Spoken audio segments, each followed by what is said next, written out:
Hi kids, now we are starting the environmental science of standard 4th. First lesson, the life cycle of animals. In this lesson, we are going to learn their life cycle. So, let's start the lesson. Can you tell? तुम्ही सांगू शकता का? Look at the puppies and their mother in the picture. Do you see some similarities? Now in the above picture, वरती picture मध्ये एक dog आणि त्याचे puppies दाखवलेले आहेत. तर त्याच्यामध्ये काही साम्य दिसतं का तुम्हाला? काही सिमिलॅरिटी दिसते का तुम्हाला? So answer is yes, we see similarity between them. Next one, look at the butterfly and caterpillar that has come out of the eggs. Do you see any similarities? त्याच्याच बाजूला आणखी एक चित्र दिसते, बटरफ्लाय आणि कॅटरपिलर. त्या दोन्हींमध्ये काही साम्य दिसतंय का आपल्याला? का ते दोन्ही एकमेकांपासून वेगळे दिसत आहेत? So the answer is they looks different from each other. Next one, can you tell? A hen lays the eggs, chicks come out of those eggs. कोंबडी अंडी घालती आणि त्यामधनं त्यांचे छोटेसे चिक्स, छोटेसे पिल्ल बाहेर येतात. Do kittens come out of the eggs? परत क्वेश्चन विचारलाय. किटन्स, मांजरीचं पिल्लू, ते बाहेर येतंय का अंड्यामधून? So answer is no. The cat is giving birth to the kitten. So let's start the lesson now. The first point is the growth of animals. We can see the goat and a kid of the goat. A kid and a fully grown goat are now very different to look at. There is not much difference between a kitten and an adult cat. Those babies grow in their mother's tummy and are born from the mother's tummy too. These animals do not lay the eggs. आता आपण बोलणार आहोत मांजरीच्या पिल्लाबद्दल आणि बकरीच्या पिल्लाबद्दल. मांजर आणि बकरी, त्यांची जी पिल्लं आहेत, kitten and a kid of the goat, both of them they are growing. त्यांची वाढ त्यांच्या आईच्या पोटात होत असते, इन द मदर्स टमी, आणि त्यानंतर त्यांचा जन्म होतो. हे जे ॲनिमल्स आहेत, त्यांची जी पिल्लं आहेत, ते अंड्यामधनं बाहेर येत नाही, तर त्यांची जी वाढ असते ती आईच्या पोटात होत असते. But some animals like crows, spider, lizard lays egg. पण काही ॲनिमल्स असे आहेत जसे की क्रोस, कावळा, स्पायडर, मकडी किंवा लिझार्ड, सरडा, ते अंडे देतात आणि त्यामधनं त्यांची बाळं बाहेर येतात. Next point is a chicken is born from an egg. कोंबडीचं पिल्लू हे अंड्यामधनं बाहेर येतं. Ants, butterflies, fish, frog, snakes, मुंग्या, फुलपाखरू, फिश, फ्रॉक्स आणि सगळे ॲनिमल्स अंडी देतात. But we do not often see their eggs. पण आपल्याला ती अंडी कधी दिसलेत का? नाही.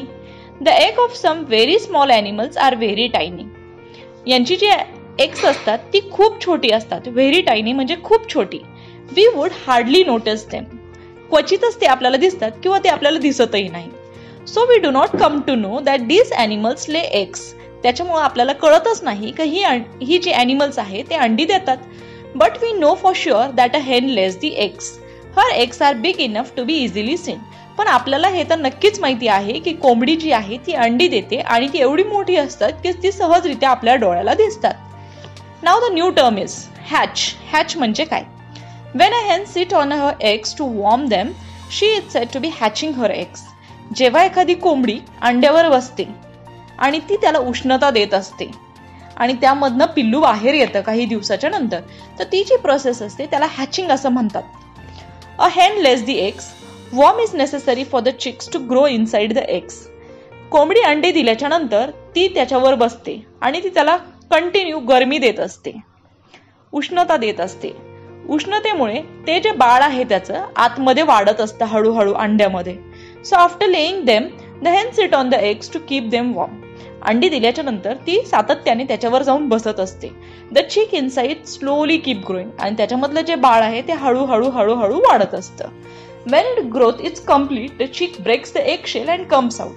जेव्हा त्याची ग्रोथ पूर्ण होते त्या अंड्याचं वरचं टल्फर फोडतं आणि ते वरती येतंय. एक शेल फोडतं आणि त्यामधनं ते बाहेर पडतंय. The hen looks after its chick till they grow a little bigger. कोंबडी त्याच्यानंतर आपल्या पिल्लांची काळजी घेत असते जोपर्यंत ते बऱ्यापैकी मोठं होत नाही. Do you know? When a hen is hatching her eggs, she become aggressive. Aggressive म्हणजे आक्रमक. For fear of their safety, she attack anyone who tries to go near the eggs. जेव्हा कोंबडी अंड देते ती त्याच्यावर जाऊन बसत असते आणि त्यावेळेस तिला भीती वाटत असते की कोणीतरी येऊन तिचं अंड घेईल आणि त्यामुळे त्या परिस्थितीमध्ये ती खूप आक्रमक झालेली असते. त्यामुळे जे कोणी तिच्या अंड्याजवळ येतंय ती त्याच्या अंगावर धावून जात असते, कारण तिच्या मनामध्ये एक भीती तयार झालेली असते की कुणीही तिच्या बाळाजवळ तिच्या अंड्याजवळ येऊ नये.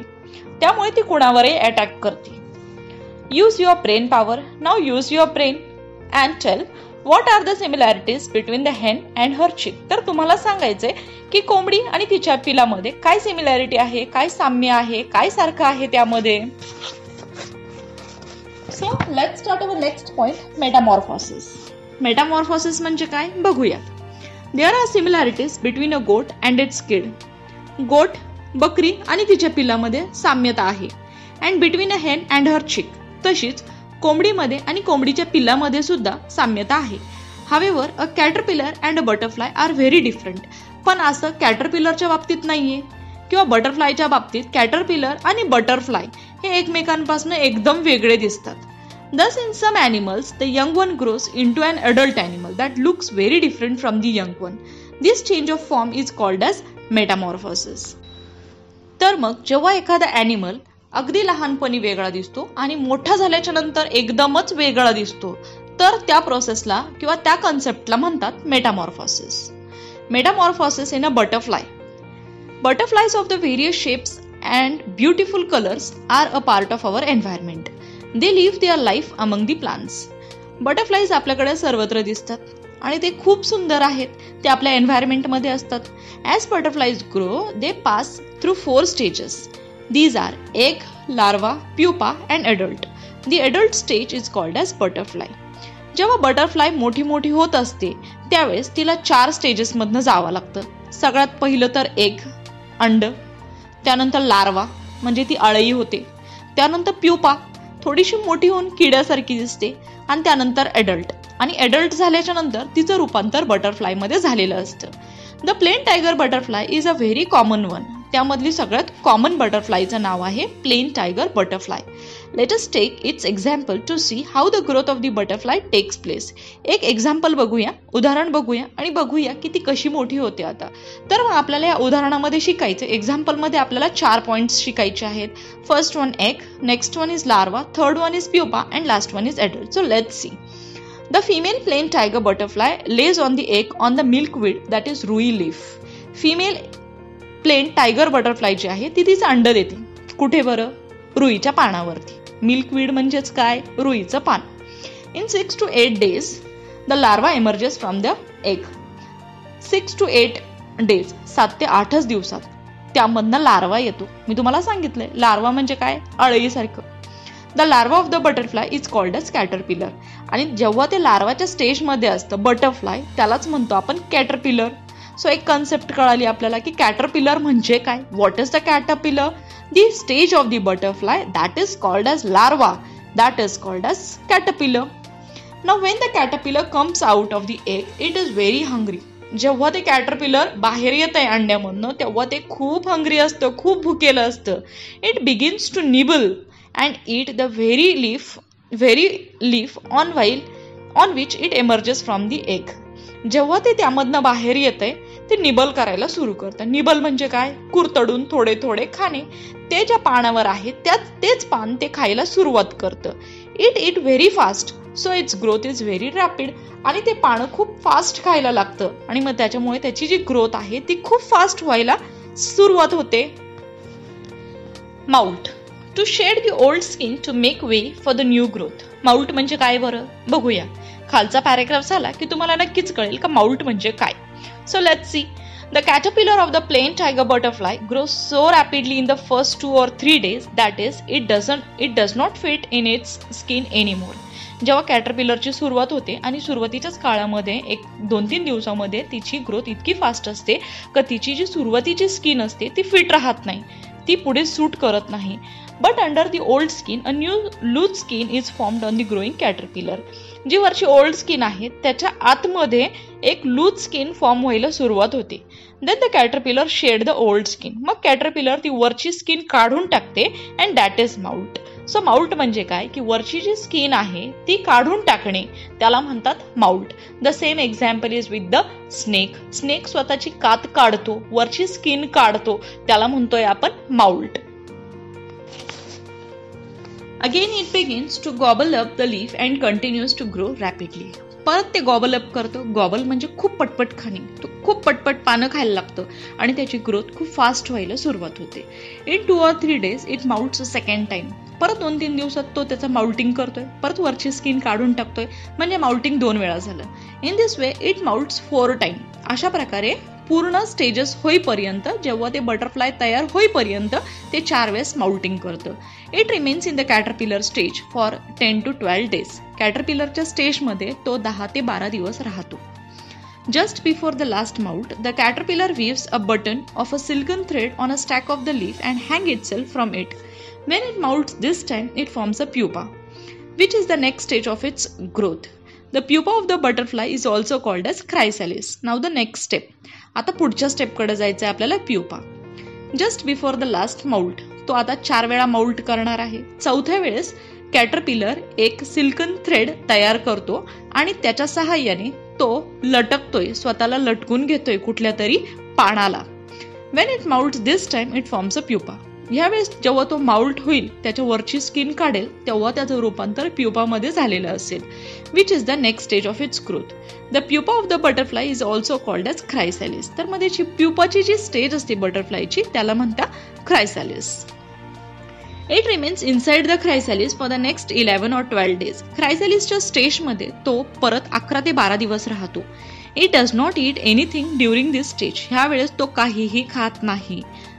अगदी 11-12 दिवस तो तसाच असतो. However inside the chrysalis important changes takes place in its body. पण क्रायसॅलिसच्या वेळेस त्याच्या बॉडीमध्ये महत्त्वाचे चेंजेस होत असतात. The growth of the plain tiger gets completed inside the chrysalis. Plain टायगरची जी काही ग्रोथ आहे ती पूर्ण झालेली असते क्रायसॅलिसमध्ये. Then the adult butterfly emerges from the chrysalis. आणि त्याच्यानंतर त्यामधनं एक अडल्ट बटरफ्लाय बाहेर पडतं. It now has 4 attractive wings. आणि आता त्याच्याकडे 4 अट्रॅक्टिव्ह विंग्स पण आहे आणि 6 पाय पण आहेत. All butterfly go through this stages of growth. सगळ्याच बटरफ्लायला ह्या स्टेजेसमधनं जावं लागतंय. Do you know? For each type of butterfly, the type of the plant on whose leaves its female will lay eggs is fixed. तुम्हाला माहिती आहे का की ते ज्या झाडावरती किंवा ज्या पानांवरती फिमेल बटरफ्लाय अंडी घालणार आहे ते फिक्स्ड असतं. म्हणजेच कुठलं पाहिलं बरं आपण, रुईचं पान. The time the larva takes to emerge from the egg is different for the different types of the butterfly. वेगवेगळ्या टाइप्सच्या बटरफ्लायज आहे आणि प्रत्येकाची वेळ वेगळी आहे की त्याचा लार्वा कधी बाहेर येणार आहे, त्या अंड्यामधनं लार्वा कधी बाहेर येणार आहे. That depends upon the type of butterfly. There is a great variety in the caterpillar. Different types of caterpillar are of the different colours. डिफरंट टाइप्सचे कॅटरपिलर्स आहे आणि त्यांचे वेगवेगळे रंग सुद्धा आहेत. Their body is long. Many types of the caterpillars are hairy. काही कॅटरपिलर्स हेअरी सुद्धा असतात. Do you know? After we have cleaned the grains we buy, we store it in the box. Even then, when we open the box, after some days, we may see some insect in it. आपण जेव्हा अन्नधान्य घेतो आणि ते store करून ठेवतो एका बॉक्समध्ये आणि काही दिवसाच्या नंतर आपण जर बघितलं तर आपल्याला त्याच्यामध्ये इन्सेक्ट दिसतात. There can be insect in the grain stored in the places like warehouse, in the grocer's shops or even in our homes. Now if a female insect lay eggs in their grains, we cannot see them because of their tiny size. जेव्हा आपण धान्य भरून ठेवतोय गोडाऊनमध्ये म्हणजे warehouse, grocer shop और even in our homes, जेव्हा आपण धान्य भरून ठेवतोय त्याच्यामध्ये इन्सेक्ट तयार व्हायला सुरुवात होते. जर फिमेल इन्सेक्ट अंडी देत असेल ती इतकी बारीक असतात, एवढी टायनी असतात की ती आपल्या डोळ्याला दिसतही नाही. The warm and air they get in the box in which the grain is stored is enough for them to grow. त्याच्यामध्ये जी वॉर्म तयार झालेली असते, जी गरमी तयार झालेली असते, ते एक पोषक वातावरण असते की त्याच्यामध्ये त्या इन्सेक्टची ग्रोथ होते. So there growth continues inside the box. त्या बॉक्समध्ये त्यांची ग्रोथ कंटिन्यू होत असते. They also have same stages of the growth, namely त्यांचे पण सेम स्टेजेस आहे ग्रोथच्या. सगळ्यात पहिल्यांदा egg, next is larva, third is pupa, and last is adult. When we open the box, we see the insect in the grains at the different stages of the growth in which they are. जेव्हा आपण box उघडतो तेव्हा आपल्याला वेगवेगळ्या टाइप्सचे insect दिसतात आणि ते वेगवेगळ्या स्टेजेसमध्ये असतात. So here we have completed our lesson. Now what we have learnt in this lesson, we'll see in the short now. A hen sits on her eggs to hatch them. The fully grown chick breaks the eggshell and comes out. कोंबडी तिच्या अंड्यावर बसत असते, तिला उष्णता देत असते आणि ज्यावेळी ते पिल्लू पूर्णपणे तयार झालंय ते अंड्याचं शेल ब्रेक करतो आणि त्यामधनं बाहेर येतंय. Egg, caterpillar, larva, chrysalis, pupa and adult are the 4 stages of the life cycle of butterfly. आपण शिकलोय लेसनमध्ये की बटरफ्लायच्या 4 स्टेजेस आहे. Basically first one is egg, next one is caterpillar म्हणजेच larva, third one is chrysalis म्हणजेच pupa and last one is adult. So each butterfly have to go all the 4 stages. The plain tiger butterfly lays its egg on the leaves of the milkweed plant. The larva emerges from the egg. It is called as the caterpillar. जी plain tiger butterfly असते ती तिचं अंड फक्त रुईच्या पानावरच देते आणि त्यामधनं larva बाहेर येतो त्या अंड्यामधनं आणि तो जो लार्वा बाहेर येतोय त्याला म्हणतोय आपण caterpillar. When the growth of the caterpillar is complete, it enters the pupa stage, during which it lives inside the chrysalis. When the growth of the caterpillar is complete, कॅटरपिलरची ग्रोथ पूर्ण झाल्याच्या नंतर ती पुढच्या स्टेजमध्ये जाते म्हणजे प्युपाच्या स्टेजमध्ये जाते. During which it lives inside the chrysalis आणि प्युपाच्या स्टेजमध्ये तिला कम्प्लिटली क्रायसॅलिसमध्ये राहावं लागतंय. The adult butterfly emerges from the chrysalis. जी अडल्ट बटरफ्लाय असते ती क्रायसॅलिसमधनं बाहेर पडते. It has 6 long legs and 4 attractive wings. त्यावेळेस जेव्हा ती पूर्ण होते तेव्हा तिला 6 पाय असतात आणि 4 अट्रॅक्टिव्ह विंग्स असतात आणि खूप छान बटरफ्लाय तयार झालेली असते. आणि ह्या लेसनचा सगळ्यात शेवट पॉईंट म्हणजे ऑलवेज रिमेंबर. तुम्ही काय लक्षात ठेवायला पाहिजे बरं? Butterflies are a part of our environment. It is wrong to catch butterflies just for the fun and to keep them tied with a string. Butterflies हा एन्व्हायरमेंटचा भाग आहे आणि जर तुम्ही त्याला पकडताय, त्याला बांधून ठेवताय दोरीनी, तर हे चुकीचं आहे. तुम्ही स्वतःच्या मनोरंजनासाठी असं करू शकत नाही. That is very bad. So don't do it. So kids, here we have completed our first lesson. So let us meet in the next lesson. Till then, goodbye.